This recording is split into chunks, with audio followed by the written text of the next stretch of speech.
por favor.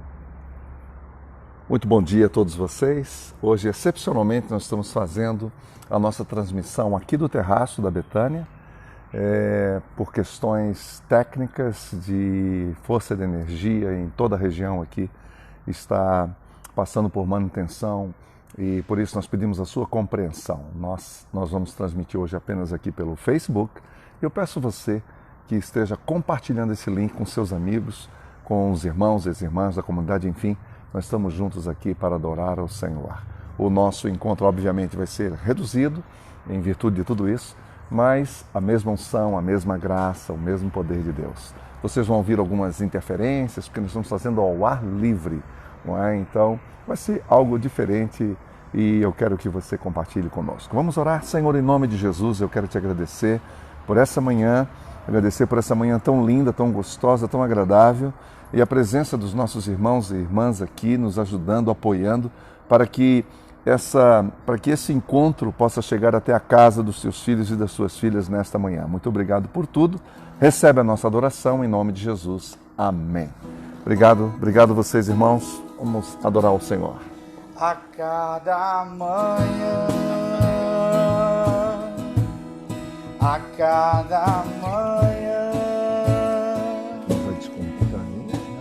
as misericórdias se renovam. A cada manhã,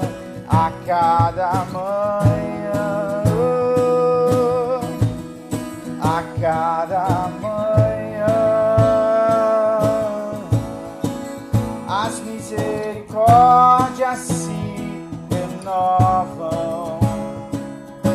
A cada manhã, olhai os lírios dos campos e os pássaros no céu. Deus cuida de todos eles com fidelidade, amor. Não semeiam nem ceifam, mas refletem a glória de Deus a cada dia, a cada manhã, a cada manhã, a cada manhã, as misericórdias se renovam. A cada manhã, a cada manhã, a cada manhã, as misericórdias se renovam. A cada manhã, assim como o Senhor alimenta as aves do céu, veste os lírios dos campos de beleza e esplendor. Ele cuida das nossas vidas, Ele supre as necessidades a cada dia.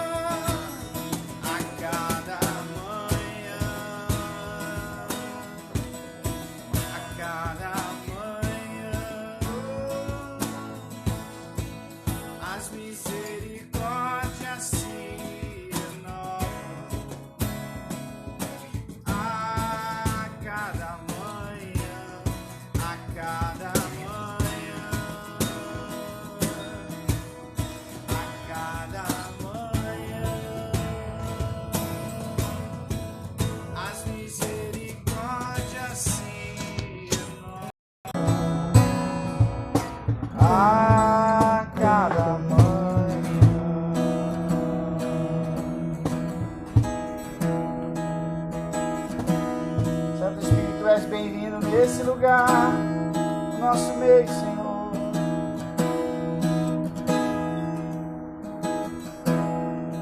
Não há nada igual, não há nada melhor a que se compara a esperança viva.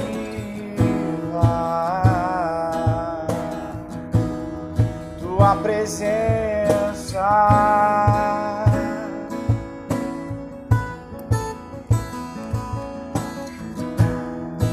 eu provei e vi o mais doce amor que liberta o meu ser e a vergonha desfaz.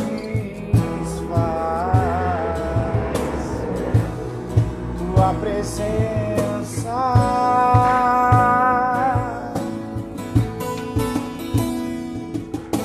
Santo Espírito, és bem-vindo aqui, vem inundar e encher esse lugar.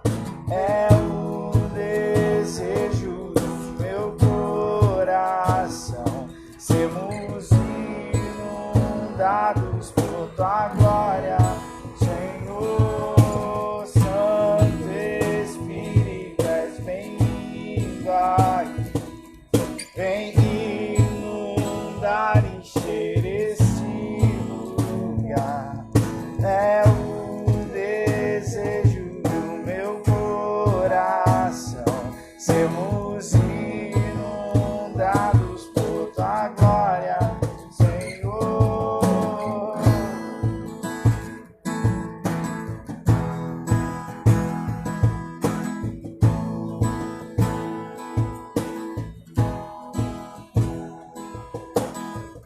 Vamos provar quão real é tua presença.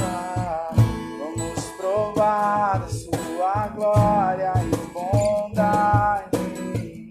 Vamos provar o quão real é tua presença. Vamos provar a sua glória e bondade, Senhor.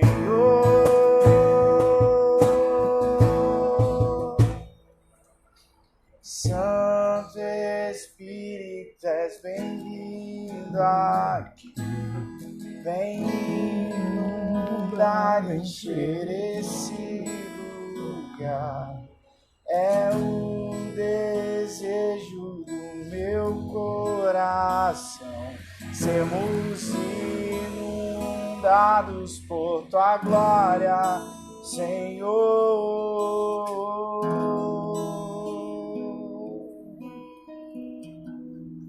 A presença do Espírito Santo de Deus em nossas vidas e corações nesta manhã. Nós estamos estudando a carta de Paulo aos Colossenses e chegamos aqui praticamente ao final do capítulo 1 e iniciando no capítulo 2. É muito interessante que até agora Paulo está falando sobre a supremacia de Cristo, a preeminência de Cristo, ou seja, a exaltação de Cristo para a salvação, para a redenção, para a providência. Tudo está em Cristo, é isso que ele está ensinando para essa pequena comunidade no sul da Ásia Menor, e ele está ensinando isso para essas pessoas porque essa comunidade estava sendo afetada diretamente por um grupo de pessoas que estavam ensinando outras coisas e colocando em questão a presença de Cristo, a suficiência de Cristo. Então Paulo está dizendo, não, Cristo é suficiente, Cristo tem a supremacia, nós não precisamos de mais nada além de Cristo, é isso que Paulo está dizendo. Ele abre a sua carta falando e exaltando a pessoa de Cristo. E depois de dizer que ele é a imagem do Deus invisível, depois de dizer que ele é o cabeça da igreja, agora o apóstolo Paulo, antes de entrar num segundo bloco dos seus argumentos, onde ele vai praticamente colocar o que estava acontecendo na comunidade, ou seja, quais eram as áreas que estavam afetando a vida cristã daquelas pessoas, não é? Antes disso, ele dá o seu testemunho pessoal. Ele fala do que esse Cristo, que ele tanto falou até agora, fez na vida dele. Não é? Ele está dando um testemunho pessoal, dizendo, gente, olha, eu estou falando de algo que eu experimento. Eu mesmo experimentei isso, eu tenho experimentado isso que eu compartilho com vocês. Algo interessante e particular nessa história toda é que essa comunidade pequena, tanto a de Colossos quanto a de Laodiceia ou de Herápolis, que estão ali, todas juntas no vale do Rio Lico, são comunidades pequenas e são comunidades que Paulo não conheceu. Primeiro, ele não fundou essas igrejas. Segundo, ele não conhecia essas pessoas. É diferente de quando ele escreve, por exemplo, para Filipenses. Ele conhecia a comunidade de Filipos. Aquela igreja nasceu praticamente nas suas mãos, não é? Fruto da sua missão. Ele conhecia Lídia, a vendedora de púrpura. Ele conhecia aquela mocinha, aquela garota que tinha aquele dom maligno de adivinhação e que foi liberta pelo poder de Jesus. Ele conheceu o carcereiro de Filipos, ou seja, há quem diga que Paulo tinha um carinho tão especial por essa igreja, por essa comunidade de Filipos, que ele a tinha num lugar especial do seu coração. Colossos não, ele não conhece ninguém, não há um rosto, não há uma imagem, não há uma pessoa que ele possa sequer dizer, olha, nós estivemos juntos, não é? Então é muito interessante, isso para mim tem muito mais sentido, porque Paulo revela aí o quanto que esse homem foi afetado pelo amor de Jesus, o quanto que o caráter dele foi afetado por Jesus, por amar pessoas e estar preso por pessoas que ele sequer conhece, sabe os seus nomes e suas histórias. Hoje nós vamos rapidamente, darmos um voo sobre o capítulo 1, dos versículos 24 até o capítulo 2, do versículo 3. E eu quero aqui ressaltar 4 marcas que Cristo imprimiu com letras de fogo e de ouro no coração desse homem e que afetou a sua caminhada e a sua história e que, graças a Deus, que isso foi registrado e chegou até nós. A primeira coisa importante é que ele foi marcado por alegria em meio ao sofrimento. Veja o que ele diz no versículo 24 do capítulo 1. Ele diz, agora eu me alegro em meus sofrimentos. Já imaginou isso? Falar isso numa sociedade pós-moderna, falar isso numa sociedade pós-cristã, que é a que nós estamos vivendo agora, pós-cristã. Fala isso numa sociedade, como disse Bauman, é uma sociedade líquida, que não aguenta um sopro, que não aguenta um espirro. Essa sociedade, como que ela pode encarar um homem que está dizendo, olha, eu aprendi a me alegrar nos sofrimentos. E por vocês, disse o apóstolo Paulo, e eu completo no meu corpo o que resta das aflições de Cristo em favor do seu corpo, que é a igreja. E a pergunta é simples, por que Paulo está sofrendo? E por que e por quem Paulo está sofrendo? E o próprio texto diz, a primeira coisa, ele está sofrendo por causa de Cristo.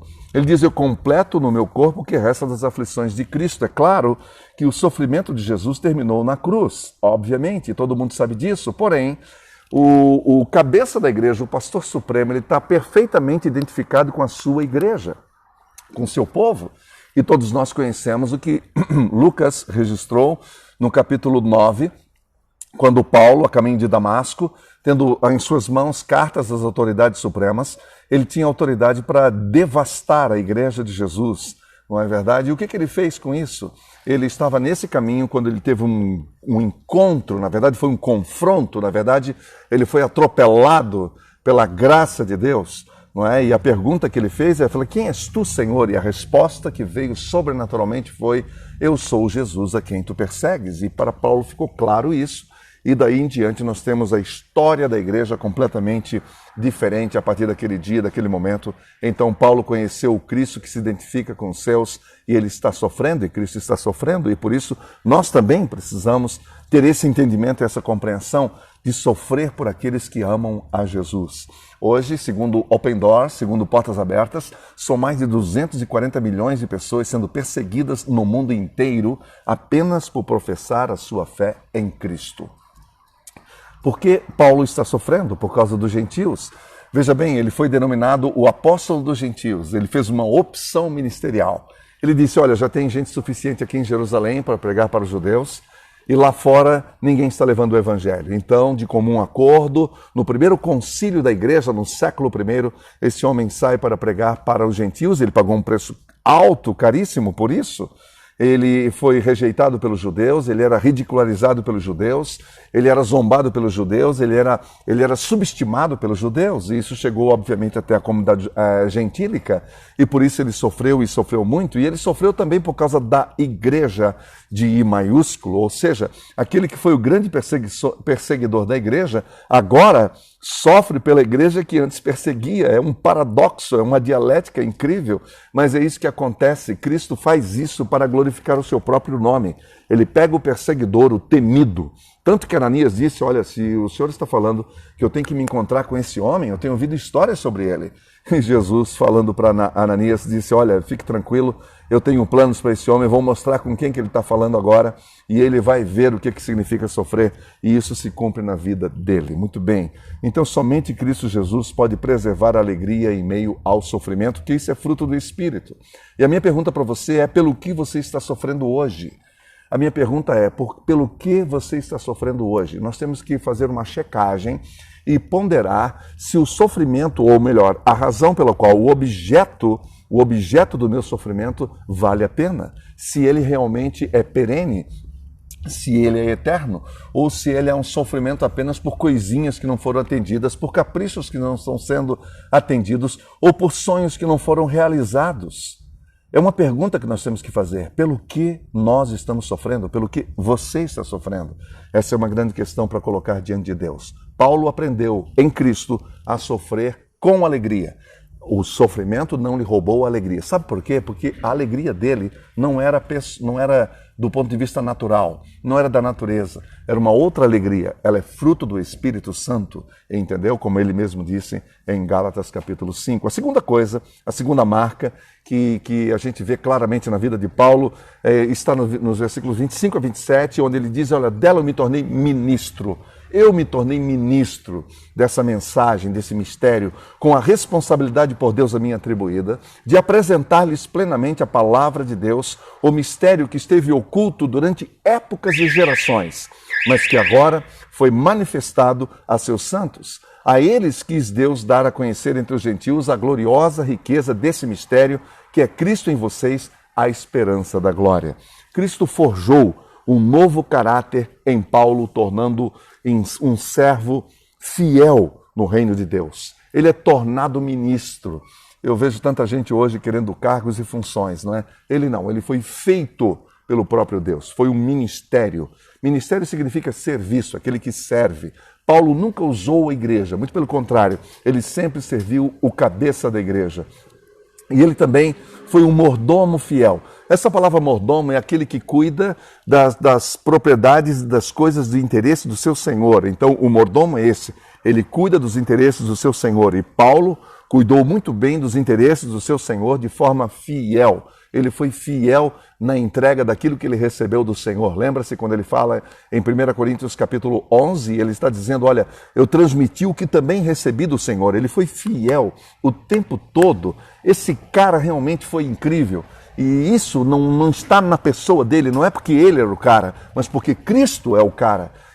Esse Cristo é que transforma o nosso caráter, a nossa vida, e é isso que Paulo está deixando claro aqui, não é? Ele já disse várias vezes em outras cartas, dizendo, não, olhe para mim, não é comigo o negócio, eu sou o que sou hoje pela graça de Deus, e é essa a lição que nós temos que aprender. Assim como o mordomo, ele recebia a confiança do seu senhor e entregava o que estava colocado nas suas mãos de forma fiel, íntegra, pura e completa, Paulo também fez a mesma coisa. Além de ministrar, além de servir, além de ser fiel mordomo, ele também foi um proclamador do ministério da palavra de Deus. Warren Wiersbe disse uma coisa interessante sobre essa questão da palavra mistério. Paulo, portanto, foi um proclamador do mistério de Deus. Olha o que Warren Wiersbe disse sobre essa palavra. A palavra grega, né? Ele quer dizer o seguinte, mistério é um segredo santo, oculto no passado, mas revelado no presente pelo Espírito Santo. Olha que coisa incrível. É algo que está oculto, que foi oculto no passado, não é? Mas foi revelado, e revelado no presente pelo Espírito Santo. Olha o que Paulo está dizendo nos versículos 26 e 27. O mistério que esteve oculto durante épocas e gerações, mas que agora foi manifestado a seus santos. A ele quis Deus dar a conhecer entre os gentios a gloriosa riqueza que é Cristo, ou seja, o mistério da pessoa de Cristo estava oculto no Antigo Testamento. Claro que estava oculto, as pessoas não tinham esse entendimento, essa clareza. Isso não estava claro no Antigo Testamento, não. Por isso que eu sempre digo para as pessoas, quer ler a Bíblia? Comece pelo Novo Testamento. Comece pelo revelado, comece pela revelação do mistério. Você jamais vai conhecer, jamais vai ter o entendimento do Antigo Testamento se você não entender o Novo Testamento. Mergulhe no Novo Testamento, seja absorvido, seja completamente cheio do Novo Testamento, aí você vai para o Antigo com uma visão completamente nova. Somente os salvos têm a percepção clara de quem é Jesus e o significado do seu sacrifício na cruz. Jesus é a luz do mundo, que tira a cegueira espiritual. Ele tira essa cegueira. Essa lucidez, de novo, ela não é fruto da mente humana, não é fruto dos ensinos da religião, não é de religião alguma e nem mesmo da ciência. O homem natural, ele não discerne as coisas espirituais. Isso somente é possível pela revelação sobrenatural do Espírito Santo de Deus. Somente Deus pode abrir os nossos olhos para revelar as coisas de Deus. Tem que ter a senha, a conexão. Se você não tiver essa conexão com Cristo, você jamais vai entender Cristo. É isso. Ou seja, através de Cristo, o Pai quis dar a conhecer a sua gloriosa riqueza do verdadeiro conhecimento dele mesmo. Essa habitação é pela fé em Cristo, que habita em nós permanentemente, se tornando o dono da casa, o dono da residência, que é o nosso coração, que é o templo do Espírito Santo. E é interessante porque nós também somos chamados a proclamar o mistério de Cristo, não é? O mistério que está em Cristo, o mistério de Deus em Cristo. Eu e você somos chamados para continuar hoje a ser um atalaia, a ser uma voz no meio dessa confusão, uma voz de luz, de lucidez no meio dessa confusão. A pessoa bendita de Cristo Jesus, ela deve ser proclamada a todos os homens e mulheres, em todos os lugares, em todo o tempo, e até que você olhe e diga, puxa vida, todos aqueles que estão ao meu redor, que estão em meu entorno, não é? Já puderam conhecer esse Cristo através da minha vida. A terceira coisa, a terceira marca importante é o zelo pastoral. Paulo diz no versículo 28 que ele proclamava Cristo advertindo e ensinando com toda a sabedoria.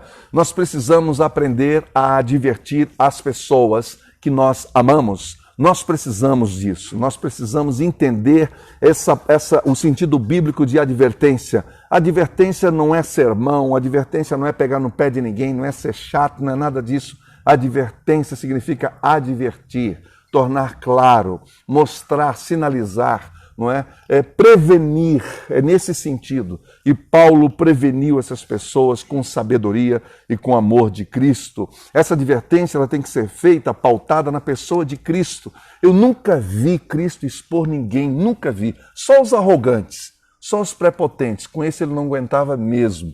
E já mostrava claramente onde é que estava o nível de arrogância naquelas pessoas. Muito bem, indo para frente, nosso tempo está correndo aqui, é muita coisa legal que a gente poderia estar participando ou compartilhando, mas nós precisamos saber que apenas e tão somente a pessoa de Jesus é que nos motiva a advertir, não é?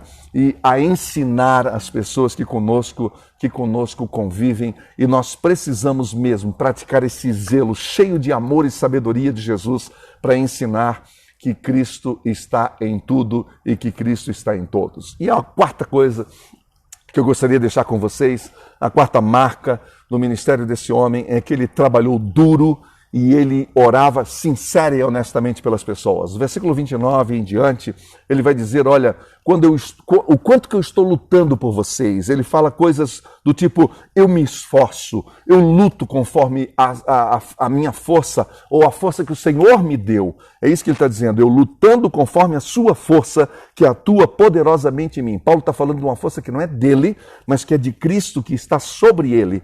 E ele faz isso com determinação.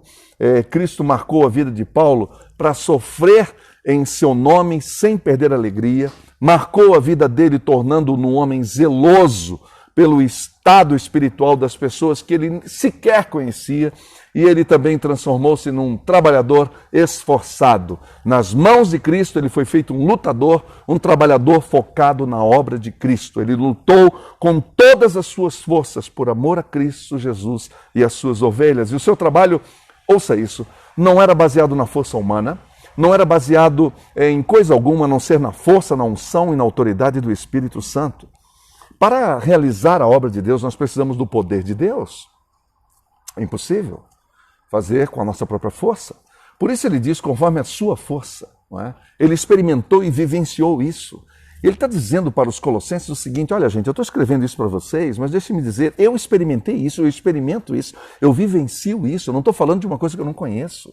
Eu experimento isso, eu dou a minha vida por isso, entendeu? Eu dou a minha vida, eu me esforço por isso, e mais, eu oro por vocês, para que vocês possam entender isso, e eu luto por isso. Aliás, eu estou preso por causa disso, e incrível é que esse homem estava preso no final da sua vida, em Roma, a mais de 1.200 quilômetros da Ásia, entendeu? Numa distância incrível, e ele sabia que estava condenado, e ele sabia qual era o seu fim, mas mesmo assim nunca perdeu o foco, nem a alegria, nem a disposição e nem a motivação. Isso é um exemplo incrível do que Cristo faz na vida de um homem, de uma mulher normal como eu e você.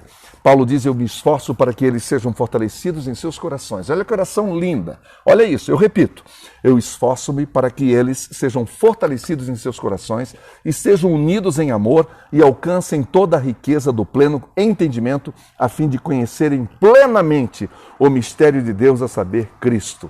Nele estão escondidos todos os tesouros da sabedoria e do conhecimento. Eu quero concluir com a oração do apóstolo, que é mais atual e necessária do que nunca para todos nós hoje. Primeiro, Paulo orou por nós, e eu quero que você se inclua nessa oração.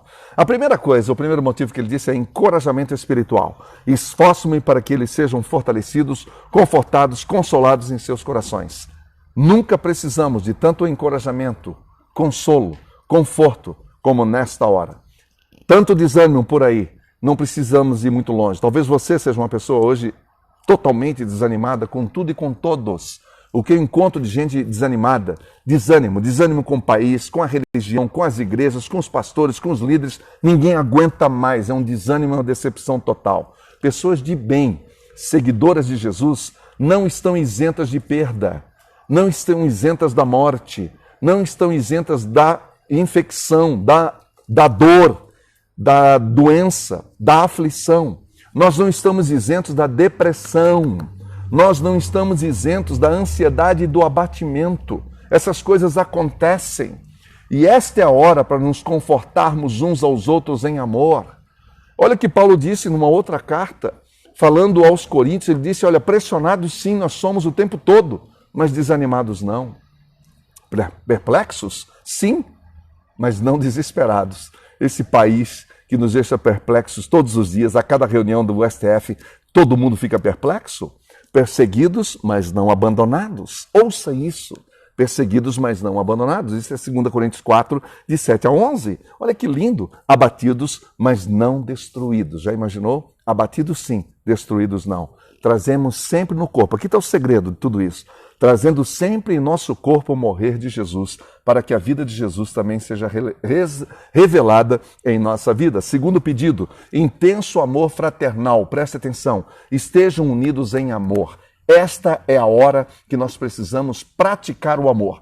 Parar de verbalizar, parar de retórica cheia de amor. Tem gente que ama o mundo todo nas redes sociais, no Facebook, no WhatsApp, no Instagram. Ele ama o mundo inteiro. Mas esse cara não dá bom dia pro porteiro. É um amor esquisito. Ele não é capaz de atravessar o corredor da casa dele e dar um beijo no filho, na filha, no irmão, na irmã. Que amor é esse? Esse é o amor humano. Esse é o amor natural do ser humano. Paulo está falando de um outro amor, no entanto. Está falando do amor de Cristo. Esse amor maravilhoso, entendeu? A religião, ela está dividindo. Ela estava dividindo aquela pequena comunidade e está dividindo hoje, afastando as pessoas. Ela continua dividindo. A política continua separando as pessoas, por exemplo. A idolatria continua devastando os relacionamentos. Somente o amor de Cristo tem poder de unir as pessoas. Somente o amor de Cristo tem essa capacidade de liga.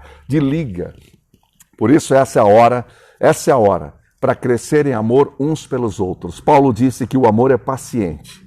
O amor é paciente, o amor é bondoso, não é bonzinho. O amor é bondoso, é completamente diferente. O amor que não inveja, que não se vangloria, que não se orgulha, que não maltrata, que não procura os seus próprios interesses, que não se ira facilmente, que não guarda rancor. O amor que não se alegra com a injustiça, mas se alegra com a verdade.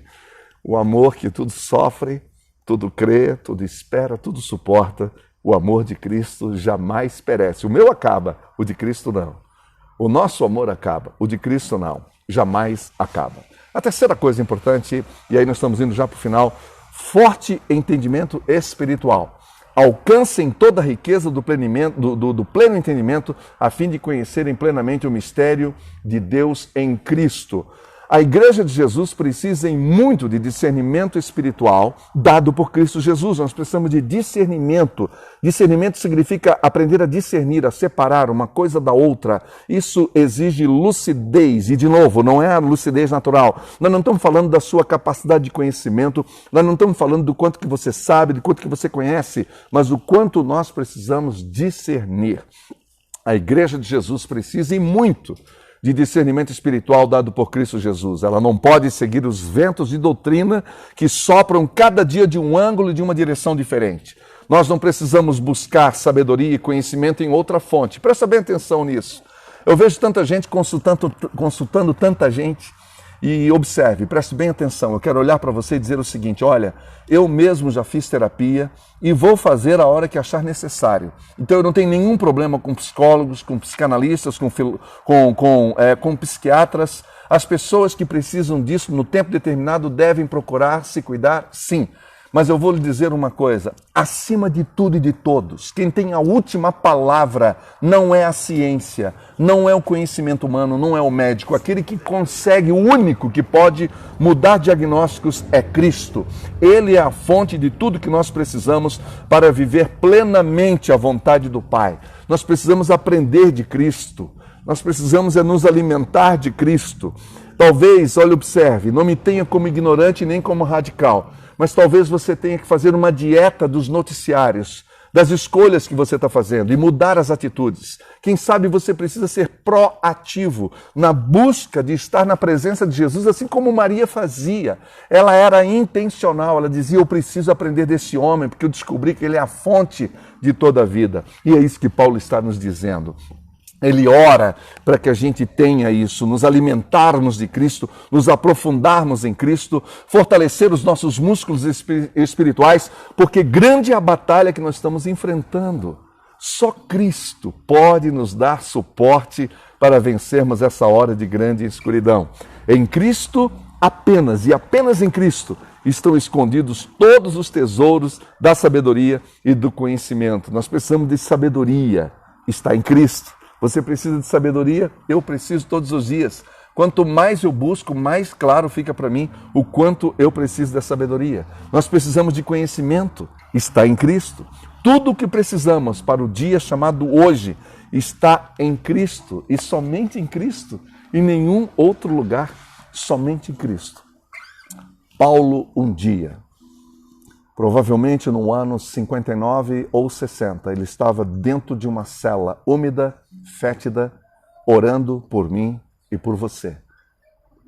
E pedindo para que Cristo, o mesmo Cristo, como diz Hebreus, o Cristo Jesus, que é o mesmo ontem, hoje e será eternamente, o mesmo Cristo que nunca mudou e jamais mudará, ele permanece o mesmo para mudar a sua vida, como mudou a de Paulo, para mudar a minha vida como mudou a de Paulo. Essa é a hora da mudança, é a hora da escolha e da decisão. Ninguém precisa continuar sofrendo sozinho. Busque a fonte é Cristo. O enfrentamento a partir de Cristo é completamente diferente, a abordagem é diferente, a vida é diferente, a perspectiva é diferente, porque a conexão é diferente. Mude a conexão, está na hora de mudar a nossa conexão. Eu quero orar com você. Senhor Jesus, muito obrigado pelo privilégio de estar aqui com os teus filhos e filhas nessa manhã tão linda, tão maravilhosa, tão agradável. E como é bom falar de Ti, como é bom refletir em Ti. Eu recebo pela fé para a minha vida pessoal, para a vida dos meus filhos, para a minha família, tudo o que Paulo orou, eu peço que o Senhor cumpra na minha vida e na vida de todo aquele e aquela que nessa manhã está dizendo, eu também quero isso para mim. Eu também quero ser revestido dessa sabedoria. Eu também quero desfrutar do caráter de Cristo na minha vida. Eu também quero depender de Cristo. Eu também quero viver em Cristo e por Cristo. Em nome de Cristo, o Senhor, o soberano, o Salvador, o dono do universo. Em nome de Jesus. Amém.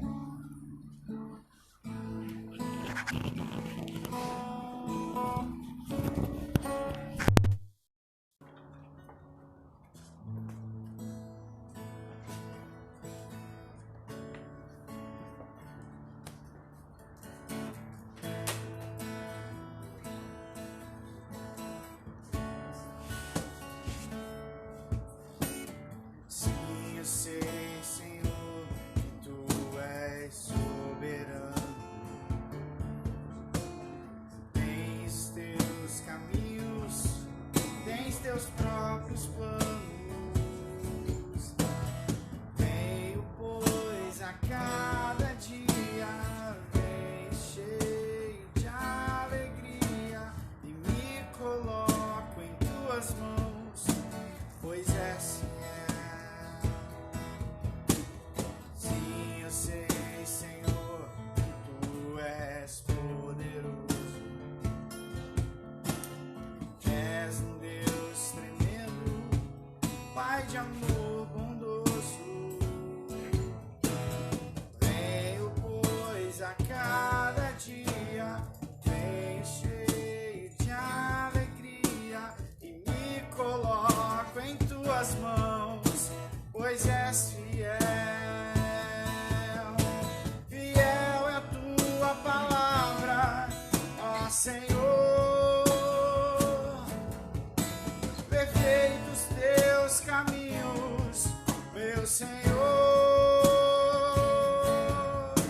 pois sei em quem tenho crido, também sei que é poderoso para fazer infinitamente mais, para fazer infinitamente mais do que tudo que pedimos, infinitamente mais do que tudo que sentimos, infinitamente mais do que tudo que pensamos, infinitamente mais do que tudo que nós cremos, infinitamente mais. Fiel é a tua palavra, ó Senhor. Perfeitos teus caminhos, meu Senhor. Pois sei em quem tenho crido, também sei que é poderoso para fazer infinitamente mais, para fazer infinitamente mais, para fazer infinitamente mais. Que bom saber, né, que Ele pode tudo. Ele pode fazer infinitamente mais. Pastor Zé Antônio, que tremenda essa palavra, né? Jesus Cristo é tudo que o ser humano precisa, né? Giovanni, que tremenda essa canção, hein? Ele é poderoso, né? Para fazer infinitamente mais. Eu estou feliz de estar aqui, sabia? Nós estamos hoje diferente, problema aí com a luz e tal, mas espero que você esteja sendo abençoado, porque nós estamos muito alegres com esse momento. Quero agradecer vocês no louvor, viu? Trabalhando aqui hoje, toda a equipe aí. Você viu que a igreja, nada para a igreja, né? A igreja, a gente vai fazendo as coisas acontecer. Pastor, você falou de lutas, mas eu pensei o seguinte: a igreja, no meio das lutas, que ela vai mais rápido. Sempre foi assim, né? Eu sei que tem muita gente apavorado com as perseguições, com medo mundial. Eu vou dizer o que está dentro do meu coração: nada para a igreja. Nada para a igreja. Não tem jeito. A igreja acontece mesmo, em qualquer lugar, né? A igreja acontecia dentro do campo de concentração. O pessoal fazia célula no campo de concentração. Aliás, daí ficava reunido o dia inteiro, né? Não tinha jeito, né? O pessoal foi para o forno, né, cantando o Pai Nosso, adorando a Deus em Auschwitz. Nada segura a igreja. A igreja, por isso que está certo aquele imperador romano que deu um grito na hora da morte. Ele disse, foi o último imperador romano pagão: vencestes, ó Galileu. Não tem jeito de derrotar esse Cristo, não. E ele fez tudo para conseguir, não conseguiu. A última frase dele: vencestes, ó Galileu. Então é isso que eu quero confirmar, toda essa palavra. Eu quero dizer uma coisa para você. Nós vamos agora ter um momento de entrega dos nossos dízimos e ofertas. Tem jeito de você fazê-lo. A igreja, ela existe por causa de cada um de nós. A igreja existe porque homens e mulheres fazem o melhor para a honra, para o louvor e para a glória de Deus. Olha o que a Bíblia diz: honra ao Senhor com os teus bens e com as primícias de toda a tua renda. Honra ao Senhor com os teus bens e com as primícias de toda a tua renda. Então, quando você oferta, a Bíblia diz que você está honrando a Deus. Veja que não é uma barganha com Deus, é um honrar a Deus, é uma adorar a Deus, é uma amizade com Deus, é uma comunhão com Deus, é uma adoração com Deus, é um relacionamento com Deus. Por isso que é uma graça de Deus para o seu povo. Nós queremos que você o faça hoje, faça durante a semana, mas faça adorando a Deus e, acima de tudo, honrando a Deus. E a Bíblia diz que Deus honra você também, porque a Bíblia diz que Ele vai e estará sempre abençoando você, né? Ele vai estar sempre dando o melhor para você. Então isso é um ato, é um adorar a Deus, honrar a Deus e Deus trabalhando em cada um de nós. Eu quero orar com você, pedindo que o Espírito Santo toque a sua vida. E nós já vamos depois terminar, eu já vou estar falando a bênção e o louvor terminando. Todo-Poderoso, nós oramos em nome de Jesus, para o teu louvor, para a tua glória, para a tua honra. Nós pedimos que a tua presença venha sobre cada vida, sobre cada coração. E agora, quando vamos entregar dízimos e ofertas, nós também pedimos que o teu Espírito abençoe os lares e a vida profissional, a vida nessa área de recursos. Senhor, traga recursos para o teu povo e abençoe o teu povo, abençoe essa nação, abençoe esta cidade, abençoe esse estado, abençoe o mundo que está sofrendo o império de tanto sofrimento e lutas e morte. Pai, eu quero pedir que o Senhor console lares, fortaleça, estende a tua mão com saúde em todos os lugares. Em nome de Jesus, Senhor, nós abençoamos o teu povo e nós te adoramos mais uma vez. Te agradecemos e esta seja uma hora de vitória, um mês de vitória para cada pessoa. Em nome de Jesus oramos. Amém, amém e amém. E que a paz e a graça de nosso Senhor Jesus Cristo, o amor de Deus o Pai e a comunhão do Espírito Santo seja sobre vós, em nome de Jesus. Amém, amém e amém. Eu te agradeço, Deus, por se lembrar de mim, pelo teu favor, que me faz crescer. Eu vivo pela fé e não vacilo. Eu não paro, eu não desisto. Eu sou de Deus, eu sou de Cristo. Você mudou a minha história e fez o que ninguém podia imaginar. Você acreditou e isso é tudo. só vivo pra você. Não sou do mundo, não. A honra, a glória, a força e o louvor a Deus e o levantar das minhas mãos é pra dizer que te pertenço.